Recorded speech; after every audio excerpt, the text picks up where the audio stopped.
السلام علیکم ورحمۃ اللہ وبرکاتہ۔ آج کی حدیث شریف میں نبی کریم صلی اللہ علیہ وسلم کے بارے میں پڑھیں گے کہ کس طرح وہ کثرت سے استغفار فرمایا کرتے تھے۔ تو چلیے حدیث شریف کی طرف بڑھتے ہیں۔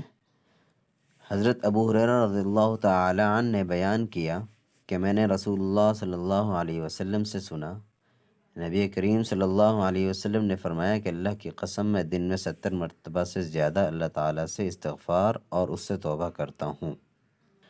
حدیث شریف کے عربی الفاظ یہ ہیں: قال ابو ہریرہ رضی اللہ تعالی عنہ سمعت رسول اللہ صلی اللہ علیہ وسلم یقول واللہ انی لاستغفر اللہ واتوب الیہ فی اليوم اکثر من 70 مرہ۔ اس حدیث شریف کو صحیح البخاری میں امام بخاری رحمہ اللہ تعالی نے روایت کیا ہے۔